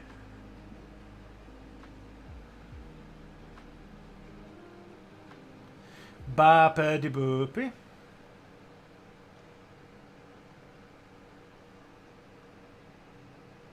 Will there ever be another boom that raises all ships? A highly doubt. High doubt. Now I want to know what the Canadian economy is. I'll bet it's like... We're usually a primary resource economy, but let's see. We'll see. Maybe we're also a post-industrial country. High income economy. Yeah. We're the 18th highest country in the world per capita. Okay, yeah. Agriculture, 1.6%. Oh, yeah, here we go. 70.2% in service economy. Really? The economy of Canada is a highly developed mixed economy. It is the ninth largest GDP by nominal and 15th largest by PPP in the world. As with other developed nations, the country's economy is just dominated by the service industry, which employs about 3/4 of Canadians. Canada has the third highest estimated value of natural resources, valued at $33.2 trillion US dollars in 2019. It has the world's third largest proven petroleum reserves and is the fourth largest exporter of petroleum. It's also the fourth largest exporter of natural gas. Canada is considered an energy superpower due to its abundant natural resources and small population of 37 million inhabitants relative to its land area. Okay. Now let's read that for Italy, because I want to learn more about Italy's economy, because I don't know why. I don't know why. Now I need to know everything about Italy.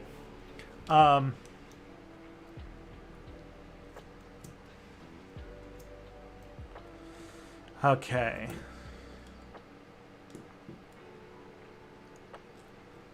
Beaver pelts. Oh boy. Did the 1890s, 1920s boom help non-rich people? Slightly, but not that much. It was really like that mid-century, like low-income inequality because of high union membership and stuff like that. That's really what caused the big boom for like the average person in the mid-century. All right. The economy of Italy is the third largest national economy in the European Union. Okay, okay. So it's right behind France and Germany. Okay. The 8th largest by nominal GDP in the world. Okay. And the 2nd largest by PPP. Okay. Italy is a founding member of the European Union, the Eurozone, the OECD, and the G7, and the G20. It's the 10th largest exporter in the world with $632 billion exported in 2019. Its closest ties are with other countries in the European Union, with whom it conducts about 59% of its total trade. The largest trading partners in order of market share exports are Germany, France, the US, Spain, the UK, and Switzerland. Okay. Post-World War II, Italy saw a transformation from an agricultural-based economy, which has been severely affected by the consequences of the world wars, into one of the world's most advanced nations, and a leading country in world trade and exports. Okay. Italy is a large manufacturer, overall the second in the EU behind Germany, and exporter of a significant variety of products, including machinery, vehicles, pharmaceuticals, furniture, food, clothing, and robots. Robots! Significant trade surplus. The country is well known for its influential, innovative business economic sector, industrious and competitive agricultural sector. It's the world's largest wine producer and manufacturers of creatively designed, high-quality products, including automobiles, ships, home appliances, and designer clothing. And the largest hub for luxury goods in Europe. Okay, makes sense. I learned so much more about the Italian economy now. Sometimes you just gotta read... Like, you just got to be like, what is the economy of Italy like? You know, you just got to, like, figure it out.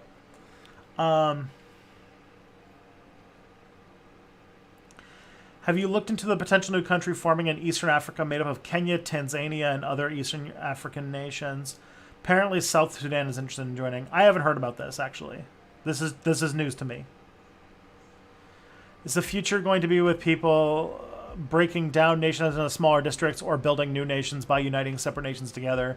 I think you're going to see both. You're going to see more like, I think you're going to see, I mean, hopefully, sort of the European Union's in a bit of a crossroads right now, but ideally the future will be more of these like regional super organizations. And then I don't know if there's going to be much breakdown. I think the borders are pretty stable the way they are now.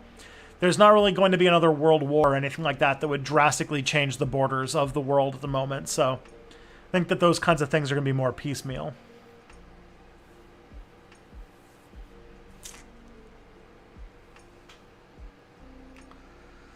If the Democrats use budget reconciliation to get Medicare for all passed, it would only last 10 years. What do you think about the public response would be if the Republican administration in 20 or 30 years just let Medicare for all expire?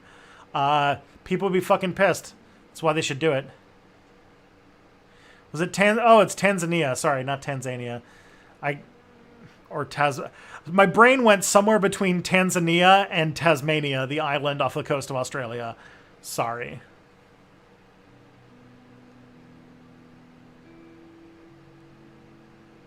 I've been talking for almost 2 straight hours, okay? My brain isn't all it's cracked up to be. I'm 32 years old. What if AOC becomes president, asteroid mining gets off the ground at the same time? That'd be pretty cool. She'd probably try to do something to make sure that everybody benefits.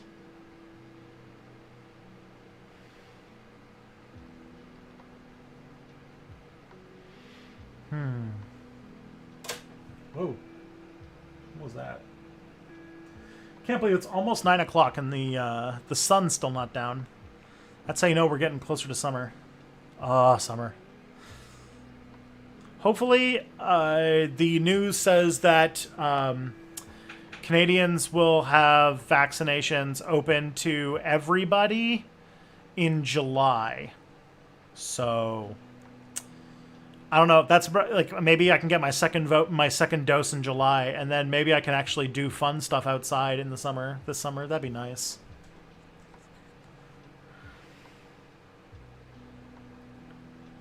The Republic of Tanzania forgives you. Thank you. Or Tanzania.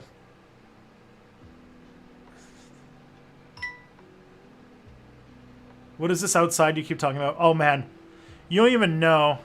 I'm going to when I get fully vaccinated, I've just moved to a new city where all my old friends live. I'm going to get an in-person D&D game going. I'm going to go and see my friends like every day. I want to be I am such an extrovert at heart that I just need to see people so bad. Isn't the US starting to ship some vaccines to Canada? There was some stuff about AstraZeneca vaccines, but I think that was only a one-time thing because, yeah.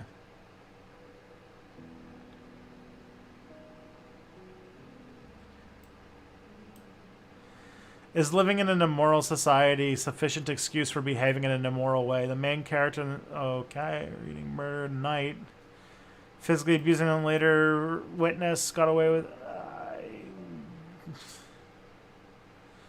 How we treat murderers now is brutal. I don't think it's okay to kill people to avoid jail. I mean, I would not want to kill people. I would, yeah, I don't know what to answer that. What are friends? Oh boy. The East African Federation. Is this actually happening? Is this like a thought that's happening? I don't know. Go out and familiarize with the local ecosystem. Yeah. Is interstellar travel based? Possibly. I would be down. I think I'm gonna get a Pfizer. I think I'm gonna get a Pfizer vaccine. Canada just got a whole bunch of new Pfizer vaccines, and I have my vaccine date for the 17th. So my guess is that I'm probably gonna get a Pfizer. I don't know. I don't think there's any difference between any of them. It's just like it's like the weather, right? It's just a thing that we're all experiencing, so it gives us a thing to talk about. But really, they're all the same. Like Johnson & Johnson's the only one that's like in any way different from the other ones, and that just got approved today. So in Canada, or yesterday, so that's yeah. The raid has commenced. Oh, what? Oh, it is time for us to raid. Oh no. Did somebody raid me? And now it's time for me to raid? Oh boy. Why do you always ask the end to ask me my questions? Because when people ask a lot of questions, the more questions I answer, it goes down on the list. So while most people have like a thing like where I bump them down to like 1 or 2, yours is at 75. So, yeah.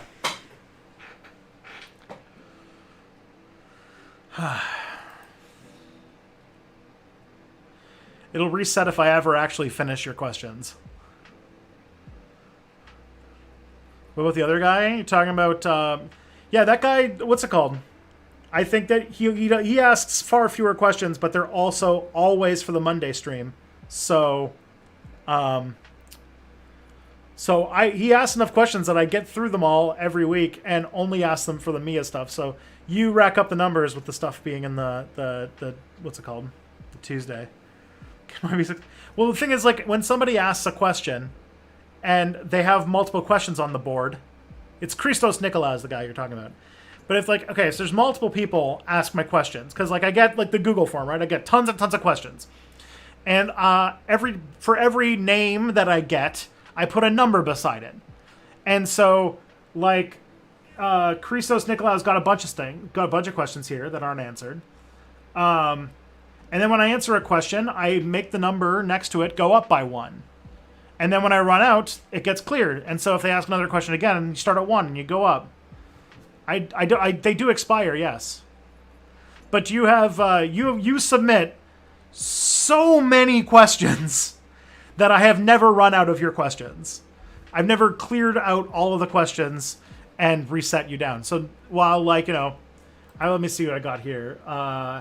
A fan, Baron von Cow, Red Baroness are all at 1, and then Christos Nikolaos at 5, and then you're at 75. So it's like a thing.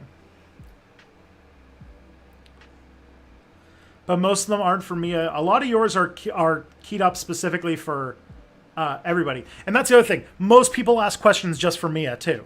So there's a lot more competition. That's why I get to way more of your questions on Tuesdays, because most people, when they ask questions for Mia. And so, yeah, it's a thing.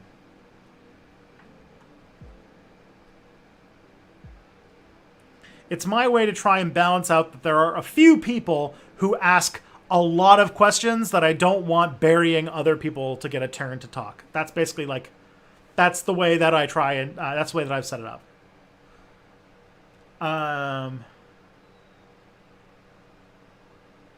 Okay. So we need to raid somebody because it is now past time.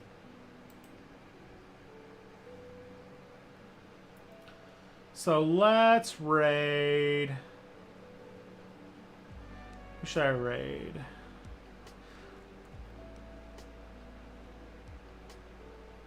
Why don't we raid Christiana Ellis? She's a podcaster who's been doing some cool tabletop stuff. And I haven't raided her before, so I'm gonna raid Christiana Ellis.